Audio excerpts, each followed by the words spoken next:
ছুটির দিন এই কথাটা মনে হয় মেয়েদের জন্য প্রযোজ্য নয়। কারণ মেয়েদের কাছে প্রতিটা দিনই কিন্তু একই রকম। তাদের কোনো ছুটি থাকে না। সংসারের কাজ বলেন, বাহিরের কাজ বলেন, কোনো মেয়ে কিন্তু সব কিছুই সামলাচ্ছে এক হাতে। এলোমেলো দিয়েই কিন্তু ভিডিওটা শুরু করেছিলাম। এটা ছিল শুক্রবারের ভিডিও। আর শুক্রবার কিন্তু সাধারণত ছুটির দিন সবারই। তো এই যে বললাম মেয়েদের ছুটি থাকে না। তো সকালে উঠেই আমি সব গোছানো শুরু করেছিলাম। তো এলোমেলোটা কিন্তু পুরো বাসায় ছিল অনেক এলোমেলো, কারণ আগের দিন আমার অনেক ডেলিভারির কাজ ছিল। তো সেগুলো ডেলিভারি দেওয়ার কারণে সংসারে কোনো কাজই করতে পারিনি। তো শুক্রবার সকালে সেই কাজগুলো সেরে নিচ্ছিলাম। তো প্রথমে আমার বেডরুমটা আমি গুছিয়ে নিয়েছি। তো ওটা গুছাতে গুছাতে মনে হলো যে আমি পরোটার ডোটা দিয়ে আসি। দেখা যায় পরোটার ডোটা একটু রেস্টে রাখলে পরোটাটা সুন্দর হয়। তো রান্নাঘরে গিয়েই প্রথমে কিন্তু আমি রান্নাঘরটা একটু পরিষ্কার করে নিই, মানে চুলাটা একটু পরিষ্কার করে তারপরে আমি রান্নাটা শুরু করি। তো দেখলাম আটা ঢালা নেই, তো একটু আটাও ঢেলে নিলাম বক্সের মধ্যে, আর তারপরে ময়দার ডোটা দিয়েছি।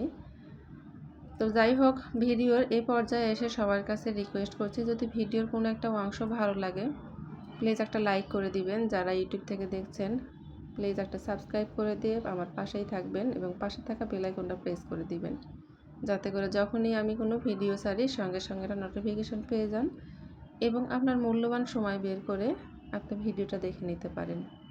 এই কাজগুলো যারা অলরেডি করে দিয়েছেন তাদেরকে অসংখ্য অসংখ্য ধন্যবাদ। আর আরেকটা কথা আমি বলে নিচ্ছি মানে ক্ষমা চেয়ে নিচ্ছি, আমি কারো কমেন্ট করতে পারছি না, কারণ আমার আরেকটা ফোন নষ্ট হয়ে আছে। তো ওটা এখনও ঠিক করতে পারিনি, আমি এর আগের ভিডিওতেও বলেছিলাম। তো এই কারণে কিন্তু কোনো আপুর কমেন্ট আমি পড়তে পারছি না, বা কোনো পেজে কোনো চ্যানেলে এভাবে টাইমও দিতে পারছি না। অনেক ব্যস্তময় সময় কাটাচ্ছি আমি, কারণ আলহামদুলিল্লাহ প্রতিদিনই আমার অর্ডারে কাজ থাকছে। বিশেষ করে এখন ফ্রোজেন আইটেম এবং আচারের অর্ডারটা বেশি হচ্ছে। আসলে আচারের সিজন এটা, তো এই কারণে আচারের অর্ডারটা বেশি হচ্ছে আলহামদুলিল্লাহ। তো আমি ওই যে রুটির ডোটা দেওয়ার পর একটু চাউলটা ভিজে নিলাম, এটা আতপ চাউল ভিজিয়েছিলাম একটু গুঁড়ি করার জন্য। তো 1 কেজির মতো ভিজিয়েছিলাম, কারণ ব্লেন্ডারে করা হবে এই কারণে অল্প করেই করেছি। তারপরে দুপুরে একটু বিরিয়ানি করবো জন্য একটু মুরগির মাংস বের করে রাখলাম, ভিজিয়ে রাখলাম ওটা। এবার আমি সব গোছানো শুরু করে দিয়েছি। তো এই তো ডাইনিং টেবিলটা থেকেই শুরু করেছি। এর মাঝে আরও কাজ করেছি, সবগুলো ভিডিও করতে পারিনি কারণ কারেন্ট ছিল না, আবার ফোনে চার্জও ছিল না। তো এর মধ্যে অনেক কাজ সেরেছি, আর যে বাকিগুলো সেরে নিচ্ছিলাম। তো সবসময় কিন্তু ওই যে আমার ছোট্ট একটা বাসায় একই ধরনের কাজ হয়, কিন্তু কিছুই করার নেই, ছোট বাসা, লাইফস্টাইল যেভাবে যায় আমি সেটাই শেয়ার করার চেষ্টা করি আপনাদের সঙ্গে। তো টেবিলগুলো সব গুছিয়ে নিয়ে এই যে আচার এগুলো ডেলিভারি দিয়ে যেটুকু ছিল সেটুকু এখন আমি বয়ামে উঠিয়ে রাখবো। তো আগের দিন তো ওগুলো ডেলিভারি দিয়েছি, সেই দিন রাত হয়ে গিয়েছিল, তো সবগুলো বয়ামে উঠাতে পারিনি। তো সেগুলো একটু উঠিয়ে নিচ্ছিলাম বয়ামে। তো এখানে টক ঝাল মিষ্টি আমের আচার ছিল, শুধু মিষ্টি আচার ছিল, আর টক ঝাল মিষ্টি এটা একটা খোসা ছাড়া ছিল, একটা খোসা সহ ছিল।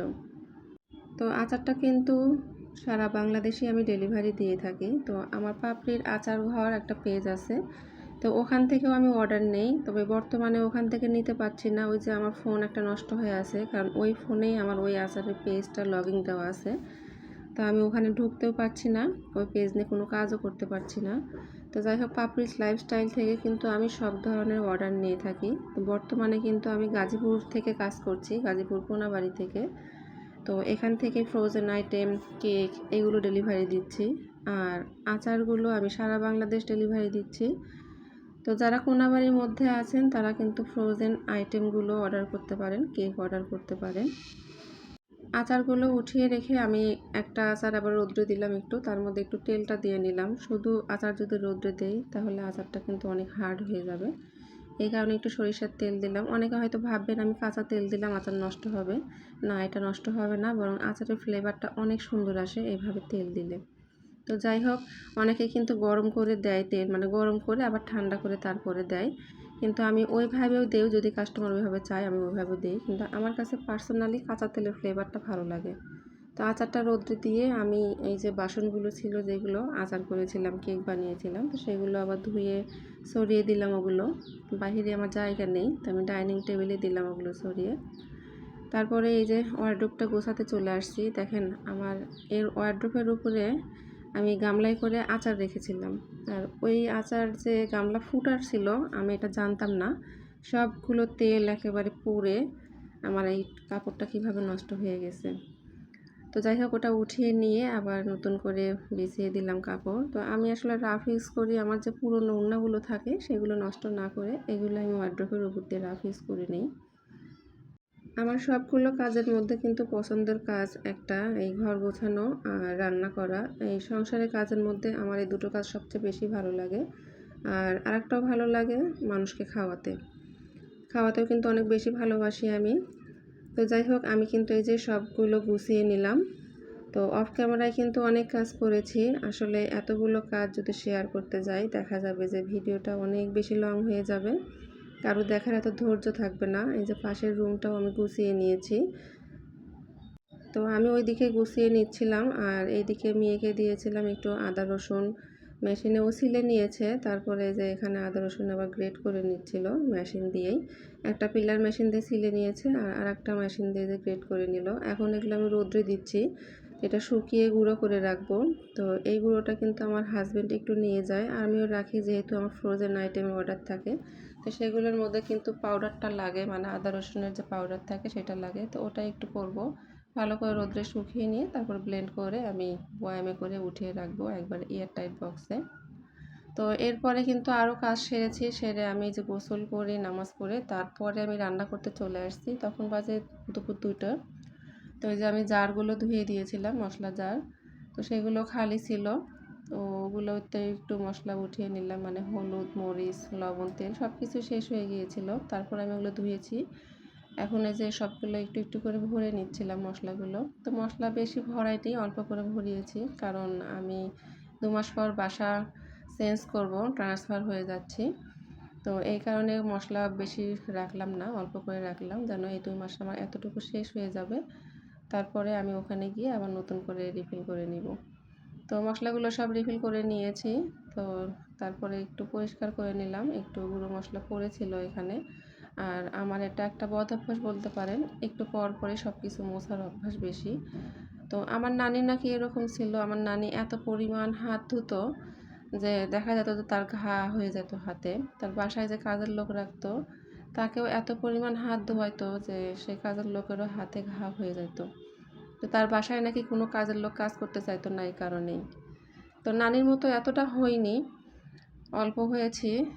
তো যাই হোক, তারপরেও একটু কমেছে ইদানিং, এতটা নেই আগের মতো, আগে অনেক বেশি ছিলাম আরও। তো এখন অনেক ভালো হয়ে গিয়েছি। তো একটু মজা করলাম। তো রান্না করতে আসছি, এই যে মুরগিটা একটু কষিয়ে নিয়েছি, নিয়ে মুরগি আরেক পাশে ট্রান্সফার করে দিলাম আরেক চুলায় দিয়ে। এখন এই কড়াইতে পোলাওটা আমি চাউলটা ভেজে নিচ্ছি। তো একটু ঘি দিয়েই ভেজে নিচ্ছিলাম, মেয়ে ঘিটা পছন্দ করে বেশি, তাই ঘিটা দিয়ে একটু পোলাওটা, মানে বিরিয়ানিটা রান্না করেছিলাম। বিরিয়ানি বলা যাবে না, মোটামুটি চাল আর মাংস একসঙ্গে রান্না করলে যা হয় সেভাবে বিরিয়ানি করিনি আমি। তো পুরো রেসিপিটা কিন্তু শেয়ার করিনি, তাহলে ভিডিওটা আরও বেশি লং হয়ে যাবে। তো এই চাউলটা কিন্তু অনেক সুন্দর করে ভেজে নিতে হয়, ঝরঝরা করে যদি চাউল ভাজা হয় তাহলে কিন্তু দেখা যাবে আপনি সাদা পোলাও করেন বা বিরিয়ানি করেন বা তেহারি করেন, যেটাই করেন না কেন অনেক ঝরঝরা হবে। তো আমি চাউলটা কিন্তু খুব ভালো করে ভেজে নিয়েছিলাম ঝরঝরা করে।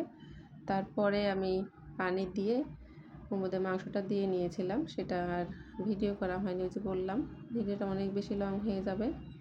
তো অনেক পরিমাণে রান্না করেছিলাম, কারণ আমার মেয়ে খুবই পছন্দ করে আর বাসি বিরিয়ানিটা বেশি টেস্ট হয়।